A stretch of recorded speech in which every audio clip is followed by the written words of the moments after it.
Hi everyone, welcome back to Chelsea Fan TV. Before we get into this video, I'm going to give our channel sponsors a shout out. Foco, if you haven't heard already, are a great site where you can find all things Chelsea, literally anything you like. We've got puzzles, as you can see there.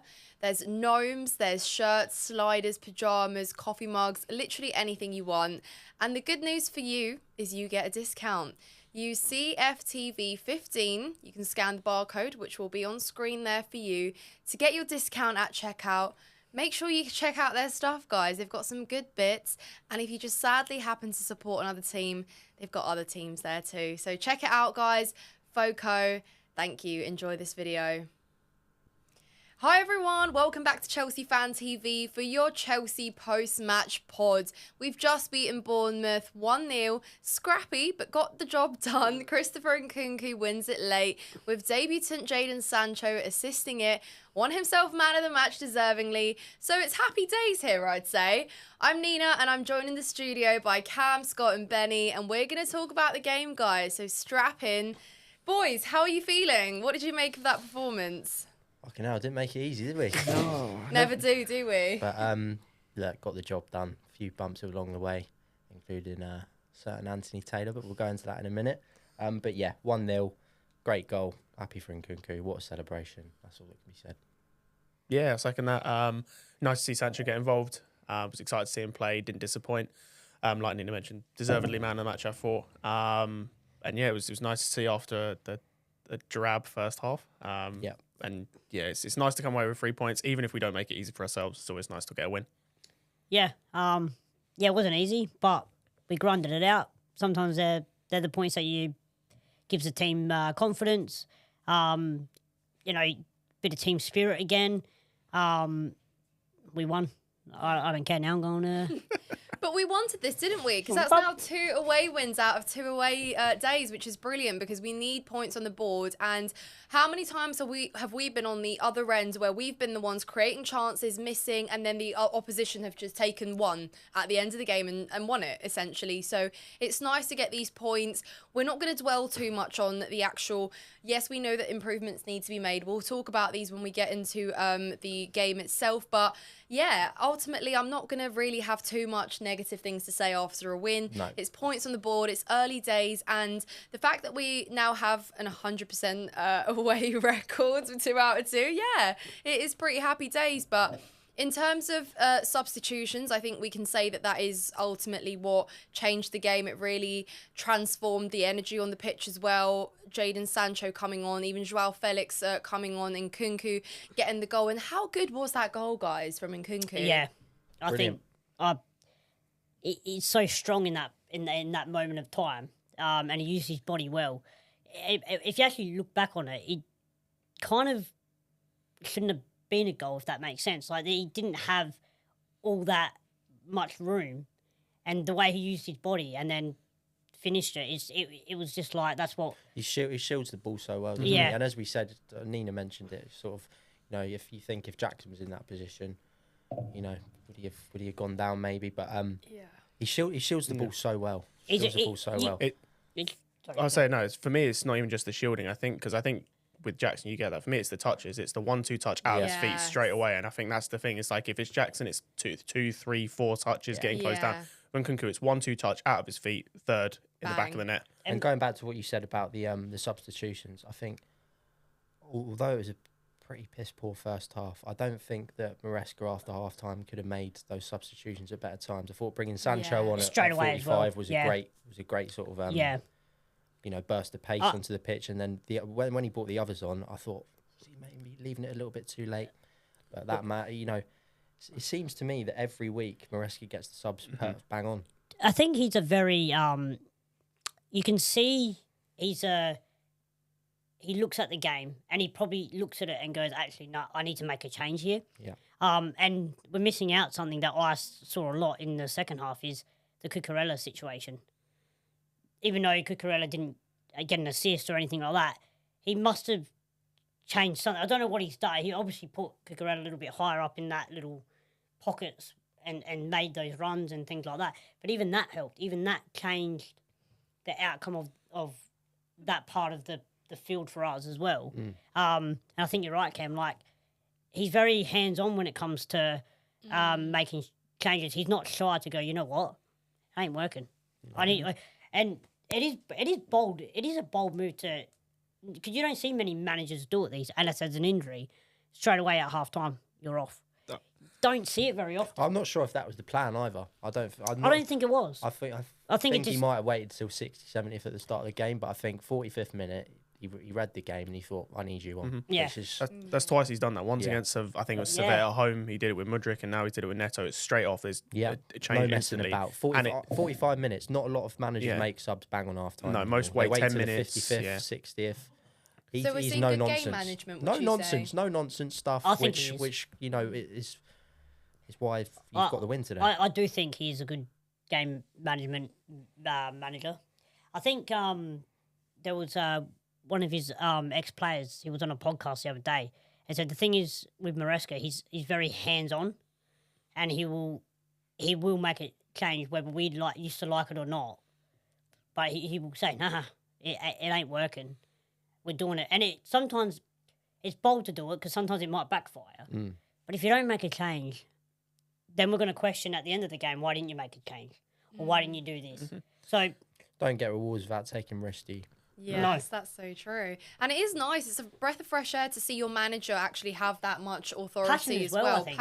I think that's a good way to describe it too. But, you know, Enzo Maresca made it very clear that if you train well, you will play. If you don't, you won't. And that's as simple as that. And we see it because more players are getting rewarded with game time. You know, everyone gets to play based off what they show and perform. And that's how it should be at the end of the day in football. So, yeah, I think it's great to see. I think Pochettino at times last season left subs way too late. I don't know if it was a fear or a sense of kind of being reserved with taking certain players off and kind of making everyone happy. But that's what it shouldn't really be about at the end of the day, and it's good to see that Enzo Maresca's making changes early. Pochettino was too much of a nice guy. That was the thing, right? Pushover. He didn't have that mean streak in him, and unfortunately, successful managers, your Mourinho's, your Peps, things like that, they've got a mean streak in them. If they don't like something, and they see something, and they'll just go, you know what, it ain't happening today. Time to change something. So I can see that in Maresca. You mentioned it with the Mudryk thing. I said it again. You know, when we played Wolves and he took Mudryk off, and then he got asked, "Oh, why'd you take him off?" He wasn't playing. He's not playing. He's not. Yep. He wasn't doing what I wanted. He's not doing what I wanted. Unfortunately, that's the way. If you don't do what I want you to do, it's time to change. Yep. Don't let it drag out to the point where there's not enough time to then change something. I think there was the game against when I think it was Burnley or we drew. No, Sheffield. It was Sheffield United, and he made that centre back change for no reason. He didn't even need to do it. I don't know why he did it, and he did it right at the last minute on a corner set piece, and Sheffield United scored, and it's like wow. What was it like? We were 1-0 up. Wasn't the greatest game, but then you go and do something stupid like that. Like there was no need for it. Like I think we only had like 2 minutes left in that game. Yeah. And I just couldn't believe it. And it's just little things. Yeah. Well, let's talk about then our superstar, Jadon Sancho, today, because we've been so eager, enticed, intrigued to see him on the pitch. We were excited to see him feature in the squad today. We knew he might feature in the second half, and so he did. And he came on with this real confidence to him, didn't he? He wasn't afraid to be direct, take on his man, you know, do the cool things, but also make them lead to something, you know, find his man, pick a good pass, and he was doing it every time. I think he was unlucky at times to be denied an assist earlier on than he, you know, did with Nkunku. He could have had another previously, but that is such a refreshing thing to see in a player, him to come on his debut and just be ready for it. You know, this is like his chance. This is like his second chance, you know, his almost second opportunity to prove himself in the Premier League, find his space in this top club that he's now arrived in. So great. Yeah. Scott, what did you make of that? And does it warrant him to get a start perhaps against West Ham next weekend? I think so. He was amazing today. And I think a point to prove is the way I'd put it. It's like you mentioned, it's now a second opportunity for him in the Prem, different team. And and especially with the comments that's been made, you know, by Maresca about him this week, about his attitude and everything in a positive nature. Yeah, it was refreshing to see, and I think he definitely deserves to start off the back of that performance against West Ham. And I hope he builds on it, because the thing that I liked about it today is the fact that you can see when he's playing that their defenders are afraid. Like, every time he was getting the ball, Bournemouth, 2 players, and all that means is someone's free. Whether it would have been Jackson and Nkunku, Cucurella at times, someone got free. And it just means then that someone else has the opportunity to do something that could lead to a goal or whatnot. And yeah, I think it's positive. It was much improved when he came on. Yeah, I agree with you. He probably deserves to start next week after that. And you mentioned it, Nin, or even you did. He drives at the ball like a bit like a nonny. He's not dancing, playing backwards. He's just going, you know what, I'm going for it. And that's what you want your attackers to do. You want them to drive at a defender, because defenders then they question themselves and they go, oh, I don't know what to do here. Do I lean in? Do I back out, or do I put my foot in? And it just creates that confusion with the defender. So yeah, I think Sancho deserves to start. West Ham's going to be a tough game, I think. But again, just got to go again. You know, even if we go to West Ham, win 1-0 again, we just need wins. And you know, against teams like Bournemouth and things like that, I think these are the games we need to win. Wolves, Bournemouth, you know, it sucked that we didn't get 3 points against Palace, but these are the games that we can't be losing. I do think probably last year we would have lost today. I know some things went our way. Sanchez saved the penalty, hit the post. Sometimes you need luck in football. We don't. We've not always had it either. We've not always had it, so I'll take it. Yeah, well, Cam, it's interesting, though, that Benny, you know, rightfully now brings up Sanchez. We had conversations about him during the game. I mean, I think that he's equally to praise for the 3 points today, because he kept so many out. I think in the first half, Bournemouth probably should have scored 2, 3, maybe even 4 to argue goals. He was someone that denied them a handful of times. Obviously, the penalty save is there, but how much praise do you give Sanchez tonight? I've liked Sanchez all along, I'll be honest with you. I know there's been times where he's been a bit shaky with the ball at his feet, but what this actually puts the club in a position as opposed to a couple of weeks ago, is you've actually got 2 quality keepers that are going to be fighting for that role, and I think he's proved today that could be a real turning point for him. That was a world-class performance by him today. He was fantastic. Some of the saves he pulled out, he's got such a good reach on him. It's probably not even that hard for him to get over that far, because he's so lanky almost that he just reaches everything. But I thought he was brilliant. The penalty save was fantastic, one-handed save.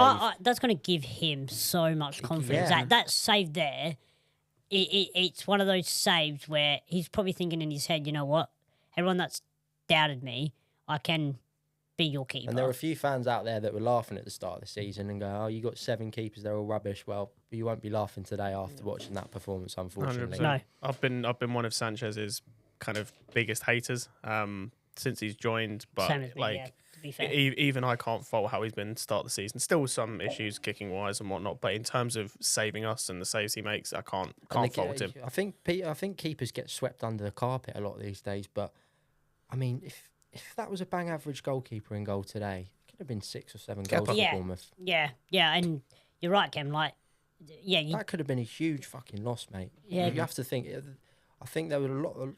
He's taken away a lot of the pressure from actually the mistakes today, because he's made some world class. But I mean, that could have been an onslaught. It could have been 6 or 7. I did like one of the things that Sanchez actually did do when Disaster, I call him, made multiple errors, and he's looked at him and he's gone, like, come on, what are you doing? Like, I can't keep.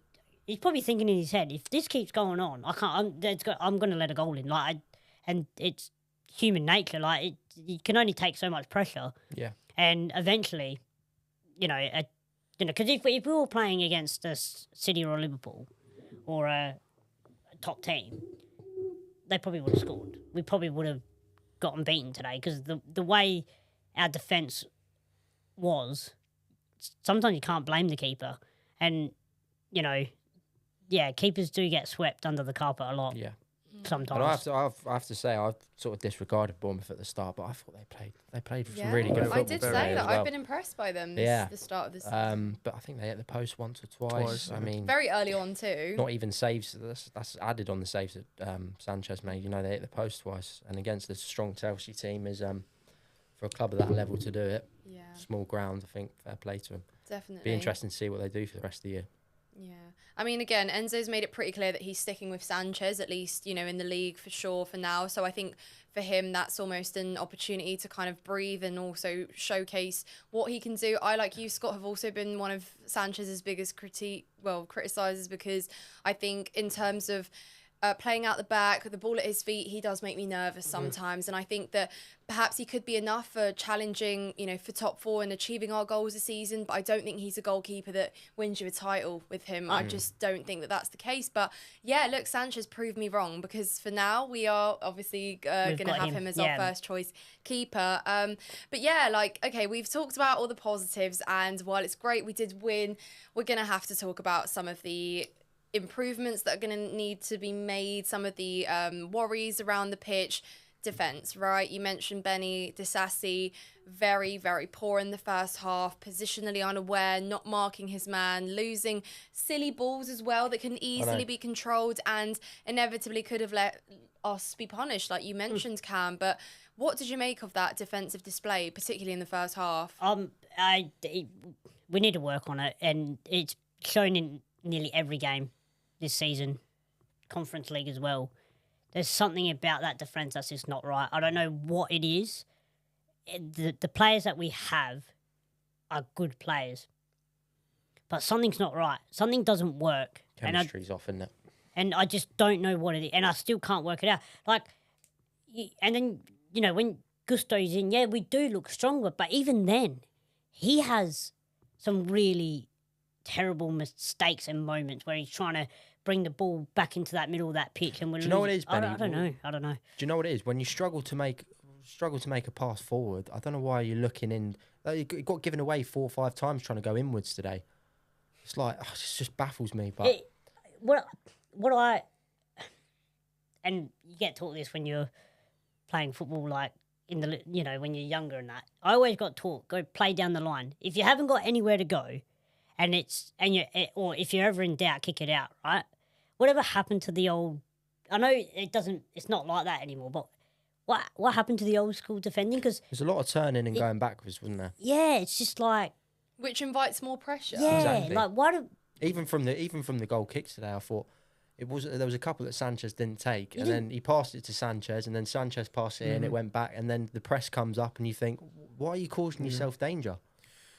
It's unnecessary danger. Fair enough, you know, it's not like they're on the attack or something, and that sort of danger. It's danger created by yourself. You don't have to create the danger. You've got enough pressure in the game without creating your own fucking problems. I've said it so many times. We're our own worst enemy. We do it to ourselves all the time. We always seem to put ourselves in the worst situations for no reason. Yeah. And it just makes no sense to me, because we've got the players that can do it. Like, we saw Colwell at Brighton. We've seen him before. He has the ability to do his passes for fun. And we've seen at Leicester he has the ability. Even Disasi last season, we saw that passing was actually one of his best elements. And so it's like you mentioned, when we're seeing passes go astray, when I'm seeing you've got the opportunity to play a pass in the middle to drive forward, and it's just, nope, turn around. It's just...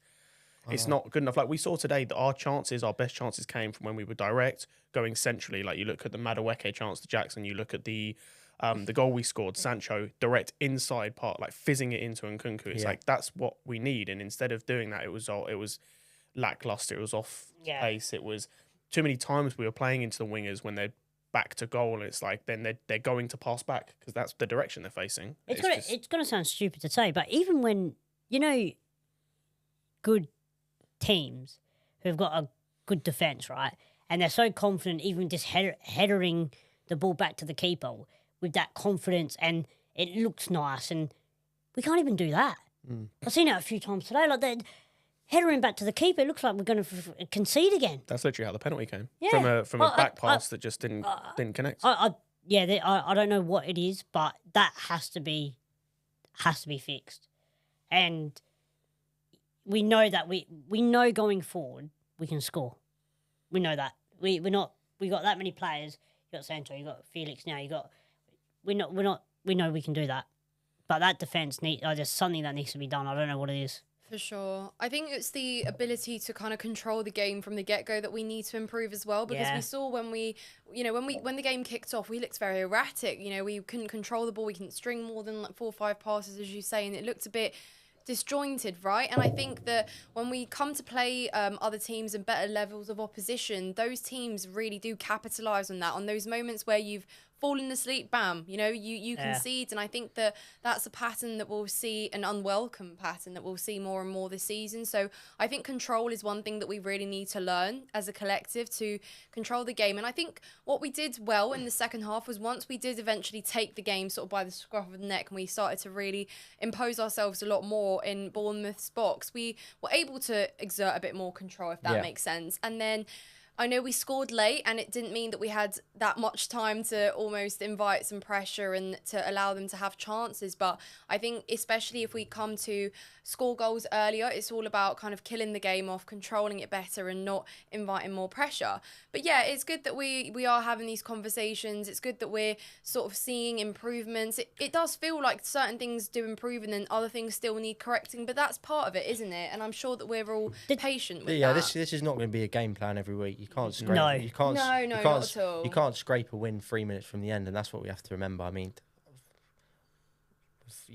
without taking away. Thing is, Cam, I can't remember Chelsea scraping a win like that for a very long time. I know. And I don't want to take the credit away from Nkunku, but I can't remember. I can't remember the last time I've been very lucky I today. agree with that. But, as we said, the win's all that matters, isn't it? Yeah. I mean, I did say, in the second half, I was like, this game won't end 0-0. I don't know how and who and what will happen. It just wouldn't. And ultimately, those games, and Bournemouth will feel really disappointed tonight, because they will feel like they deserve those points. And it was almost like, kind of, they were so up and in a high after the Everton game that they would have come and they would have wanted to get this win at home so bad, and they would have felt like it was just snatched away from them, just literally under their nose. But that is football sometimes, isn't it? And Benny, you say sometimes you do need luck in football, and tonight we had it. We needed it.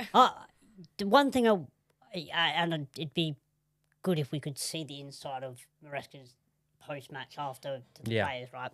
Because if I was a manager or a coach or whatever, we won, but I'd literally be sitting in that dressing room and going, and I wouldn't be happy. No. I'd be literally saying to all of them, we won. Well, the skin. But you guys need to wake up, because we shouldn't have won. No. And it'd be interesting to see if he's that type of manager, because I think he's got it in him. I think he's got it in him. I think he'd be one of the, and if he's, and he'd be like, it's the same as Mourinho, you've seen things like what he used to say to the players after a bad game, or whatever.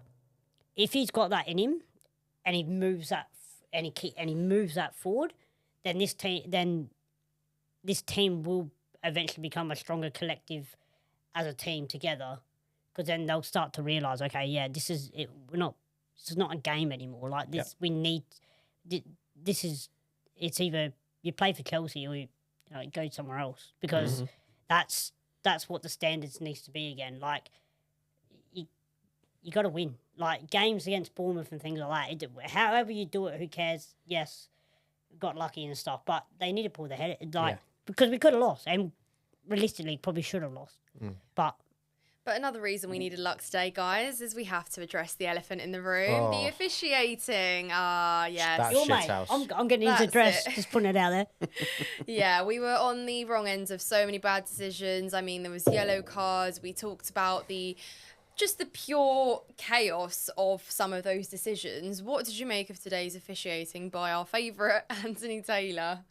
He's an absolute disgrace. Keep it PG. I'm gonna try and not swear too much here. I'm gonna try and not swear at all. But he's an absolute disgrace, and this falls on the Premier League as well. Whoever's in charge of putting him in charge of these games, he somehow always gets Chelsea every year 5, 6, 7 times. His favourite game to do. Yeah. And he's not being blocked. His view's not being blocked today.